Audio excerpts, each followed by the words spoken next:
প্রিয় শিক্ষার্থী, digital short YouTube চ্যানেলে তোমাকে স্বাগতম। আমাদের চ্যানেলের ভিডিওগুলো অন্য যে কোনো চ্যানেলের তুলনায় অনেক বেশি তথ্য সমৃদ্ধ।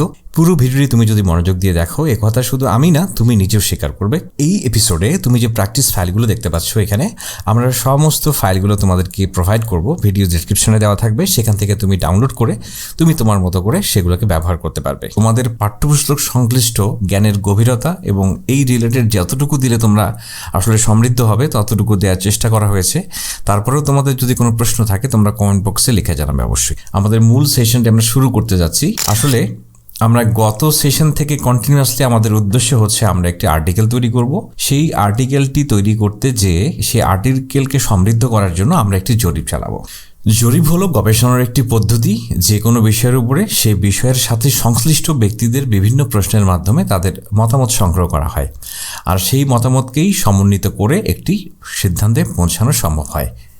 জরিপের জন্য বিভিন্ন ধরনের প্রশ্ন করা যায়। তো দেখো যে এখানে হচ্ছে প্রথমটি হচ্ছে বর্ণনামূলক প্রশ্ন, অর্থাৎ যে প্রশ্নগুলো আমরা উত্তরগুলো লিখিত আকারে প্রদান করব, অর্থাৎ এটা আমাদেরকে নিজেদেরকে লিখতে হবে। নিজেদের পার্সোনাল ডেটা হতে পারে, নিজস্ব কোনো মতামত থাকতে পারে, সেগুলো হচ্ছে লিখিত আকারে থাকবে। এবং একটু পরে আমি তোমাদেরকে উদাহরণের মাধ্যমে বোঝাবো। এরপরে দেখো বহু নির্বাচনী প্রশ্ন। এটা আমরা প্রত্যেকেটির সাথে পরিচিত যে আমরা এমসিকিউ পরীক্ষা দিয়েছি বিগত বছরগুলোতে, যে কোনো একটির উত্তর দিতে হয়। বহু নির্বাচনী প্রশ্নের ক্ষেত্রে যে শুধুমাত্র একটি উত্তর হবে এমনটি নয়, একাধিক উত্তরও থাকতে পারে। তো আমরা সাধারণত একটি প্রশ্নের উত্তর দিয়ে অভ্যস্ত, তো এটার সাথে তোমরা পরিচিত। আমি একটু পরে তোমাদেরকে উদাহরণ দেখাচ্ছি। এবং শেষে যে বিষয়টি আমরা লাইকার স্কেল বা মাত্রা নির্ধারণী প্রশ্ন, এটি আসলে কি? তো এটি হচ্ছে, তোমরা জানো যে বিভিন্ন আমরা সফটওয়্যার যখন ইউজ করি, সফটওয়্যারগুলো ইউজ করার সময় আমাদেরকে রেটিং দিতে হয়। অর্থাৎ বিভিন্ন প্রোডাক্ট পারচেস করার সময়, বিভিন্ন অনলাইনে যখন আমরা প্রোডাক্ট পারচেস করি, আমাদের কাছে একটা মতামত চাই যে আপনি কতটুকু সন্তুষ্ট। আসলে এটা রেটিং 10-এর মধ্যে আপনি তাকে কত স্কোর দিবেন। একটা সফটওয়্যার রেটিং যদি 5 হয়, এটাতে আপনি কতটুকু স্যাটিসফাইড। তার মানে 5 রেটিং দিলে আমরা সম্পূর্ণ স্যাটিসফাইড, 1 দিলে আমরা একেবারেই স্যাটিসফাইড না, বা খুবই কম স্যাটিসফাইড। এরকম করে করে কিন্তু একটা মাত্রা নির্ধারণ করে দিয়ে থাকি। চলো আমরা যে বিষয়টি নিয়ে কথা বললাম সেটা একটু উদাহরণ দেখি। তো এখানে লেখো, আমরা একটি জরিপ এখানে দেখছি। সেই প্রশ্নগুলোকে বোঝার জন্য আমরা যে বর্ণনামূলক প্রশ্নগুলোর কথা বললাম একটু আগে, সেটি হচ্ছে আমাদের এখানে লিখিত আকার দিতে হবে কারো নাম। এখন ফোন নাম্বার, আমরা এখানে ফোন নাম্বার এন্ট্রি করব। সাপোজ এখানে আমরা একটা ফোন নাম্বার দিয়ে দিলাম, এমনিতেই দিলাম। এখন এই যে এই প্রশ্নগুলো হচ্ছে বর্ণনামূলক প্রশ্ন। ওকে, এরপরে আমরা নেক্সট দেখব যে বহু নির্বাচনী প্রশ্ন। তাহলে এখানে উত্তর আমি দুটো দিয়েছি, উত্তর অনেকগুলো থাকতে পারে। এখানে সেখান থেকে আমরা এক বা একাধিক প্রশ্নের উত্তর দিব। তো সাধারণত কম্পিউটার ভাইরাস কি, এই ধরনের প্রশ্নগুলোকে আমরা বহু নির্বাচনী প্রশ্ন বলে থাকি। তো আমি এখানে হ্যাঁ দিলাম। এখন নেক্সট যে প্রশ্নটা আমরা দেখব, চলো। এই যে প্রশ্নটা, এই প্রশ্নটাই হচ্ছে আসলে আমাদের লাইকার স্কেল বা মাত্রা নির্ধারণী প্রশ্ন। অর্থাৎ অ্যান্টিভাইরাস ইনস্টল থাকলে আপনি কি কম্পিউটারকে সম্পূর্ণ নিরাপদ মনে করেন? তাহলে এখানে একদমই না হচ্ছে এটি, এবং সম্পূর্ণ নিরাপদ হচ্ছে এটি। এখন এটির মাঝামাঝি কেউ যদি মনে করে হ্যাঁ আমি মোটামুটি সন্তুষ্ট, বা একটু বেশি সন্তুষ্ট, একটু বেশি নিরাপদ মনে করছি কম্পিউটারটাকে, তাহলে এই যে ব্যাপারটি, এটি হচ্ছে আসলে লাইকার স্কেল বা মাত্রা নির্ধারণী প্রশ্ন। আশা করছি তোমরা বিষয়টি বুঝতে পেরেছ। আমরা যেহেতু উপাত্ত উপস্থাপনা শিখব, আমাদের কাজের সুবিধার্থে আমরা শুধু নৈর্ব্যক্তিক ধরনের প্রশ্নপত্র তৈরি করব এখানে আমাদের, অর্থাৎ আমাদের পাঠ্যপুস্তকে যেটি দেওয়া রয়েছে। আজকে আমরা কিভাবে স্প্রেডশিটে একটি ডেটা বিশ্লেষণ করা যায় এবং ভিজুয়াল করা যায় তা অনুশীলন করব। এই মুহূর্তে আমরা যেহেতু জরিপ করিনি, আমাদের কাছে কোনো ডেটা নেই, আমরা কাজের সুবিধার্থে এক্সেলে একটি ডেটাশিট তৈরি করে নেব। চলো তাহলে আমরা এখন আমাদের স্প্রেডশিট অ্যানালাইসিস প্রোগ্রাম মাইক্রোসফট এক্সেলে চলে যাই। তো আমাদের বইয়ে যে প্রশ্নগুলো রয়েছে, জরিপের প্রশ্নগুলো, সেই প্রশ্নগুলোই আসলে এখানে লেখা রয়েছে। যেমন প্রথম প্রশ্ন উত্তরদাতার নাম, এখানে উত্তরদাতার নামটি আমি এখানে লিখেছি, জাস্ট এখানে লিখেছি। তো এখন আমাদের বইয়ের মধ্যে একটু ভুল রয়েছে, কারণ এখানে উত্তরদাতার বাসায় কম্পিউটার স্মার্টফোন আছে কিনা এরকম একটি প্রশ্ন লেখা হয়েছে। সেখানে লিখে সেটার বাসায় কম্পিউটার আছে কিনা এই কথাটি বইয়ে ভুল রয়েছে, এখানে কারেকশন আছে। তোমাদের পাঠ্যপুস্তকে প্রিন্টিংয়ের সময় এই ব্যাপারটিতে একটু সামান্য ভুল আছে। যাই হোক, তো এখন আমরা এই ডেটাগুলোকে এখানে জাস্ট এখানে লিখেছি, অর্থাৎ এটা উত্তরদাতার নাম এখানে লিখেছি, বাসায় কম্পিউটার আছে কিনা এখানে লিখেছি, তারপরে হচ্ছে জরিপের ইন্টারনেট পড়াশোনায় সাহায্য করে, এতে আপনি একমত কিনা, এবং ফাইনালি আমার সন্তানকে পড়াশোনায় ইন্টারনেট ব্যবহারে উৎসাহ দিই। পড়াশোনার ক্ষেত্রে। এই ব্যাপারগুলো এখানে লেখা হয়েছে এবং এর যে উত্তরগুলো সম্ভাব্য উত্তর সেগুলো বিভিন্ন ব্যক্তির ক্ষেত্রে এখানে 10 জন ব্যক্তির উপরে আসলে ইনফরমেশনগুলো দেওয়া হয়েছে। এখানে প্রত্যেকটা ব্যক্তির ব্যক্তিগত ভাষায় কম্পিউটার আছে, তিনি ইন্টারনেট লেখাপড়ায় সাহায্য করে এই বিষয়ে তিনি একমত, আমার সন্তানকে ইন্টারনেট দিতে তিনি একমত নন। তার মানে এখানে একজন ব্যক্তির করে ইনফরমেশন দেওয়া রয়েছে, তাদের এই টপিকটার উপরে তাদের মন্তব্য কী। এখান থেকে এই যে উত্তরগুলো আমরা এখন চলো এখানের উত্তর তো দেওয়া রয়েছে, এই উত্তরগুলো কিভাবে আমরা ক্যালকুলেশন করব সেটা আমরা জানবো। এখানে আসলে 10 জন দেওয়া রয়েছে, এখানে আমরা হিউজ পরিমাণ ইনফরমেশন আমরা এখানে কালেক্ট করে রাখতে পারবো, যার জন্য আমাদের এখানে ডেটা অ্যানালাইসিস অনেক সুবিধা হবে। এবং data analysis program Microsoft Excel তোমরা নিশ্চয়ই সেটি জানো। আর এক্সেল নিয়ে আমাদের চ্যানেলে বেশ কিছু টিউটোরিয়াল রয়েছে এবং আগামী ফেব্রুয়ারিতে হয়তো বা সেই ফেব্রুয়ারি বা মার্চের দিকে আমরা পুরো এক্সেলের একটি কোর্স চালু করব একদম নতুন করে। যদি তোমরা আগ্রহী হয়ে থাকো তাহলে অবশ্যই চ্যানেলটি সাবস্ক্রাইব করে রাখো। আচ্ছা, আমরা এইখান থেকে আমি জাস্ট ব্ল্যাঙ্ক শিটে চলে যাই। এই ফাইলটি তোমাদেরকে আমি প্রোভাইড করব, তোমরা ডিসক্রিপশনের লিঙ্ক থেকে ডাউনলোড করে নেবে। এখন দেখো যে আমি এখানে একটা ব্ল্যাঙ্ক ফাইলও রেখেছি, তোমরা চাইলে এটার উপরে কাজ করতে পারো, নিজেরা তোমাদের মতো করে কালার করে নিতে পারো। ওকে, এখন এখানে যে বিষয়টি আমরা এখানে ক্যালকুলেশন করব সেটি হচ্ছে, আমি এটাকে ডিলিট করে দিই, অর্থাৎ এখান থেকে কিন্তু এটাকে কপি করে আমরা এখানে পেস্ট করে দেব, তারপর এখান থেকে এটাকে কপি করে এটাকে এখানে পেস্ট করে দেব। ওকে, আর জাস্ট এখানে হচ্ছে মোট উত্তরদাতার সংখ্যা এখানে বের করব এবং এখানে উত্তরদাতার শতাংশটা আমরা বের করব। তো খুবই সহজ, চলো দেখবো আমরা এখানে যে একমত রয়েছে, তো একমত কতজন আসলে ইন্টারনেট বা পড়ালেখার সাহায্য করে, এই ইনফরমেশন এখানে কতজন আর রয়েছে সেটা আমরা ক্যালকুলেশন করব। কিভাবে সেটি ফাংশন ইউজ করব, সেটি হচ্ছে COUNTIF। এখানে কাউন্ট ইফ তোমাদের বইয়ে দেওয়া রয়েছে ইফস, যদিও ইফস দিলেও হবে, কিন্তু ইফস আসলে একাধিক শর্ত সাপেক্ষে ক্যালকুলেশন করে। তো আমাদের আসলে যেহেতু একটি শর্ত, এর জন্য COUNTIF ব্যবহার করলেই যথেষ্ট, ইফস দিতে হবে না। তো এখানে দেখো এখানে লেখা রয়েছে রেঞ্জ এবং তারপরে রয়েছে ক্রাইটেরিয়া। ভালো করে লক্ষ্য করো, প্রথমে রেঞ্জ দিতে হবে, তারপরে ক্রাইটেরিয়া দিতে হবে। তো রেঞ্জ আসলে কি? রেঞ্জ হচ্ছে আমরা কতটুকু ডেটার মধ্যে থেকে সার্চ করব, তাহলে কতটুকু ডেটার মধ্যে থেকে কাউন্ট করব। তাহলে নিশ্চয়ই আমরা এখানে যেহেতু ইন্টারনেট পড়ালেখায় সাহায্য করে, এখানে সবগুলো ব্যক্তির ডেটা রয়েছে, এটি হচ্ছে আমাদের রেঞ্জ। এরপরে কি ইউজ করতে হবে দেখো, এখানে লেখা রয়েছে কমা, একটা কমা দিতে হবে এবং তারপরে লেখা রয়েছে কি ক্রাইটেরিয়া। তো ক্রাইটেরিয়াটা আমরা ডাবল কোটেশনে লিখে দিতে পারি অথবা ক্লিকও করতে পারি। তা আমাদের এখানে যেহেতু একমত রয়েছে, তা আমরা এখানে যে কোনো একটা একমত কথায় লিখলেও হবে, এখানে লিখলেও হবে। যাই হোক, আমি এখানে দিলাম।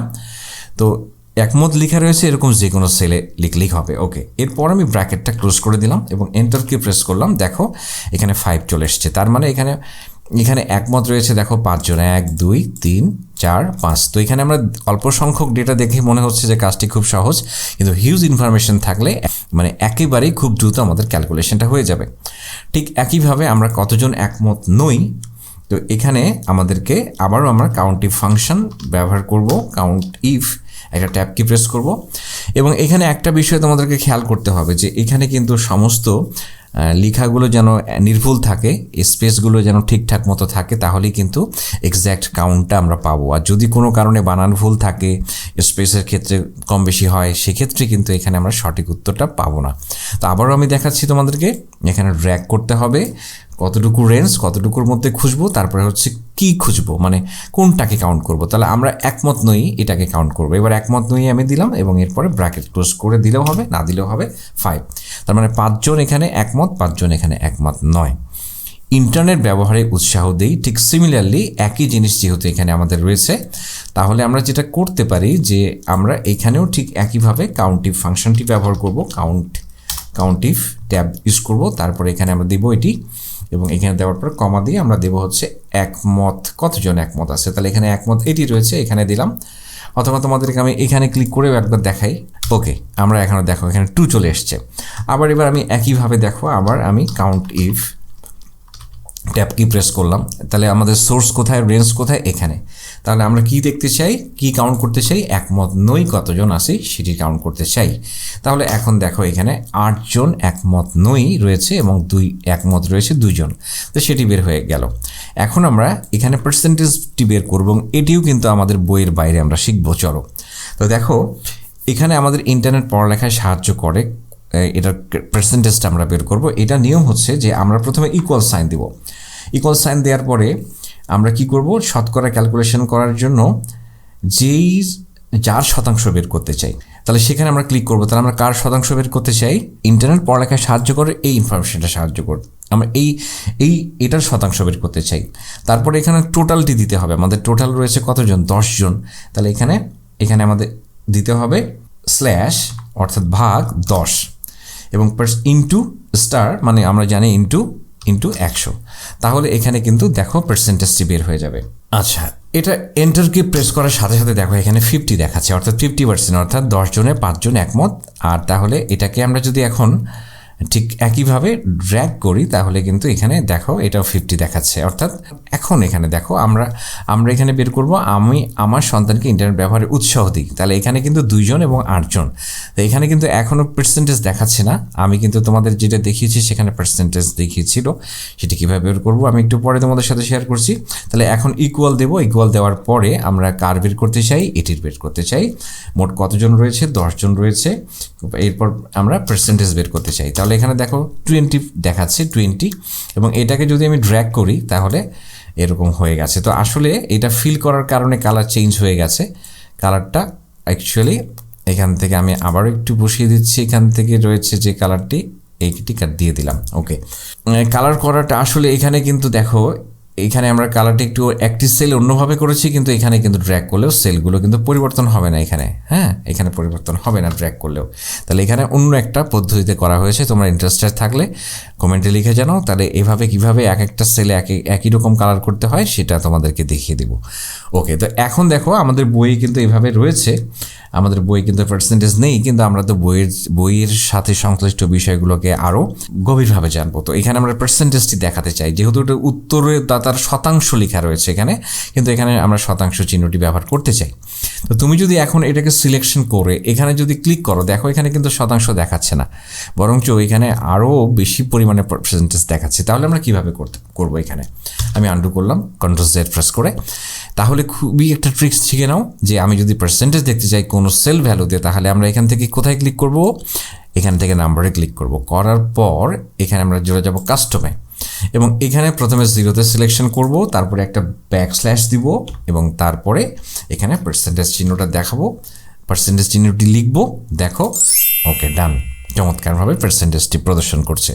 তো আশা করছি তোমাদের কাছে এই নতুন নতুন জিনিসগুলো, তোমরা সাবজেক্ট রিলেটেড জিনিসগুলো শিখতে পারবে। তো চলো এবার আমরা নেক্সট অংশে যাই, যে আমরা একটা গ্রাফ তৈরি করব। আমরা একটি গ্রাফ তৈরি করবো। তো আপনার যেটি ডেটাটার উপরে আমরা করতে চাই, তাহলে সেটাকে আমরা সিলেকশন করে নেব। এখানে প্রপারলি সিলেকশন করতে হবে আমাদের ফিল্ডগুলো, এবং ফিল্ডগুলো অর্থাৎ কোন ধরনের ডেটার উপর নির্ভর করে তথ্যগুলো আছে সেই তথ্যগুলো প্রপারলি সিলেকশন করতে হবে। সিলেকশনে ভুল করলে কিন্তু চার্টটা প্রপারলি আসবে না। তো এখন চার্টটা তৈরি করার জন্য আমরা এখানে সিলেকশন করার পরে ইনসার্ট ট্যাবে চলে যাব। তারপর এখান থেকে আমরা দেখো রিকমেন্ডেড চার্ট এখানে রয়েছে, এখানে আমরা ক্লিক করব এবং এখানে ক্লিক করে দেখো বেশ কিছু চার্ট দেখা যাচ্ছে। সেখান থেকে আমরা আমাদের পছন্দ মতো একটি চার্ট ব্যবহার করব। তো এখান থেকে আমাদের বইয়ে এই ধরনের চার্টটি দেওয়া রয়েছে। এখান থেকে আমরা সেটাকে সিলেকশন করে নিলাম, এটাকে সিলেকশন করে নিলাম এবং এরপর আমরা এটাকে জাস্ট ওকে করে দিলাম। তাহলে কিন্তু আমাদের একটা চার্ট তৈরি হয়ে গেল। এখানে পুরো পার্সেন্টেজটি এখানে প্রদর্শন করছে। এখানে লিজেন দেখাচ্ছে আমি আমার সন্তানকে ইন্টারনেট ব্যবহার উৎসাহ দিই, এটি হচ্ছে এটি, আর ইন্টারনেট পড়ালেখায় সাহায্য করে সেটি হচ্ছে এটি। অর্থাৎ একটা প্যারালাল একটা রিপোর্ট দেখা যাচ্ছে। এটাকে আমরা চেঞ্জও করতে পারবো। তাহলে এখান থেকে আমরা এসে এখান থেকে বিভিন্ন ডিজাইন এগুলো দিতে পারবো, এবং আমরা চাইলে যদি এটাকে পরিবর্তন করতে চাই তাহলে চেঞ্জ চার্ট টাইপ দিয়ে আমরা এখন এটাকে অন্য কোনো ধরনের একটা চার্টে কনভার্ট করতে পারবো। বিভিন্ন ধরনের চার্টে আমরা এখানে কনভার্ট করতে পারবো। ওকে, তাহলে আমি এইটি কলাম চার্ট যদি দিই তাহলে কিন্তু এখন এরকম দিলে এখন চার্টটি এভাবে শো করবে। তোমাদের যেটি ভালো লাগে বিভিন্ন ধরনের চার্ট তোমরা অ্যানালাইসিস করে দেখবে এবং সেটা ব্যবহার করার চেষ্টা করবে। এখন আমরা হোমওয়ার্কটি দেখব, যে আমাদের যে আমরা গত সেশনে যে সাবজেক্টটি চুজ করেছিলাম, চলো আমরা দেখব যে গত সেশনে আমরা যে সাবজেক্টটি চুজ করেছিলাম তোমাদের নিশ্চয়ই মনে আছে যে মানুষ কী ধরনের অনলাইন প্রতারণার শিকার হয়। তো এটার একটা হোমওয়ার্ক থাকবে, যে এখান থেকে আমাদের আজকে যেটি শিখলাম আমরা সেটার উপর ডিপেন্ড করে 5টি প্রশ্ন তৈরি করব, জরিপের প্রশ্ন তৈরি করব, এবং এই জরিপের প্রশ্নগুলো হবে আগের যে আমরা টপিকটি চুজ করেছিলাম অনলাইন প্রতারণা, এবং সেটার উপর বেস করে আমরা একটা জরিপ চালাবো। তো এই জরিপের প্রশ্নগুলো আমরা এখানে তোমাদেরকে দিয়ে দিচ্ছি। বইয়ে কিন্তু এখানে দেখো লাইকার টাইপের প্রশ্নগুলো কিন্তু অ্যাড করেনি। তো তোমাকে অবশ্যই ক্লাসে এক্সেপশনাল হতে হবে, তুমি সবার থেকে আলাদা হবে। তো তুমি ক্লাসে যখনই একটা লাইকার্ড স্কেলের মাত্রা নির্ধারণের প্রশ্ন অ্যাড করবে, নিঃসন্দেহে তোমার শিক্ষক তোমার প্রতি অবশ্যই সন্তুষ্ট থাকবে। তো চলো আমাদের প্রশ্নগুলো আমরা দেখি জরিপের প্রশ্নগুলো কি হতে পারে। প্রথমত আমরা এখানে জরিপের প্রশ্ন দেব, উত্তরদাতার নাম এবং এটি বর্ণনামূলক হবে, এখানে জাস্ট হাতে লিখতে হবে এরকম একটা প্রশ্ন। তারপরে আমাদের বহু নির্বাচনী প্রশ্ন, আপনার কি ইমেল বা সামাজিক যোগাযোগে অ্যাকাউন্ট আছে অথবা নেই, এটি হচ্ছে বহু নির্বাচনী প্রশ্ন। আপনার কম্পিউটার কি ভাইরাস আক্রমণের শিকার হয়েছিল, এখানেও আমরা উত্তরটা হ্যাঁ অথবা নাতে দিতে পারি, হ্যাঁ বা না। এরপর জরিপের 4 নম্বর প্রশ্ন, অপরিচিত কোনো ব্যক্তির যে কোনো প্রলোভন এড়িয়ে চললেই অনলাইন প্রতারণার হাত থেকে রক্ষা পাওয়া যায়। তো এটির সাথে আপনি কি একমত? তাহলে একমত বা একমত নই। এরপর আমরা আমাদের স্পেশাল এবার প্রশ্ন লাইকার্ড স্কেল বা মাত্রা নির্ধারণের প্রশ্ন, সেটি দেখব। জরিপের প্রশ্ন, আমি বিশ্বাস করি যে আমার অনলাইন লেনদেন নিরাপদ এবং সম্ভাব্য প্রতারণামূলক কার্যকলাপ থেকে সুরক্ষিত। এখানে দেখো আমাদের দেওয়া হয়েছে যে আমি দৃঢ়ভাবে সম্মতি, এখানে আমরা দিতে পারে কেউ অসম্মতি 2, এখানে দিলে 2, এখানে দিলে 3, এখানে দিলে 4, এখানে দিলে 5। এটার স্কোর আমরা 10ও করতে পারি, এখানে যে 5ই করতে হবে এমনটি নয়, এটা আমরা 10ও করতে পারি। আমরা লাইকার্ড স্কেল বা মাত্রা নির্ধারণী প্রশ্নটি এখানে প্রদর্শন করলাম। এবং এখানে একটা বিষয় মনে রাখতে হবে যে লাইকার্ড স্কেল বা মাত্রা নির্ধারণী প্রশ্ন কিন্তু আসলে একজন ব্যক্তির নিজস্ব ব্যক্তিগত মতামত, এটি কিন্তু অন্য কোনো প্রশ্ন করা যাবে না। অর্থাৎ যাকে আমরা উত্তরদাতা, তার একান্তই ব্যক্তিগত তথ্যের উপরে কিন্তু এখানে প্রশ্নটি করতে হবে। এখানে এমন কোনো প্রশ্ন করা যাবে না যে প্রশ্নটি সার্বজনীন, সবার ক্ষেত্রে প্রযোজ্য, এরকমটি নয়। ওকে, তো আশা করছি তোমরা বিষয়টি খুব ভালোভাবে বুঝতে পেরেছো এবং আগামী সেশনে আমাদের আর্টিকেল বা নিবন্ধনের জন্য একটা গ্রাফ তৈরি করব। আশা করছি তোমরা আমাদের ভিডিওগুলোতে বেশি বেশি লাইক এবং কমেন্ট করবে, তাহলে আসলে কন্টেন্টের গুণগত মান নিয়ে আরও চিন্তা ভাবনা গবেষণা করে তোমাদের জন্য কন্টেন্ট তৈরি করা হবে। সম্মানিত শিক্ষকদের সুচিন্তিত মতামত প্রত্যাশা করছি। আজকে পরবর্তী ভিডিও দেখার আমন্ত্রণ জানিয়ে পর্ব এখানে শেষ করছি। খুব ভালো থেকো।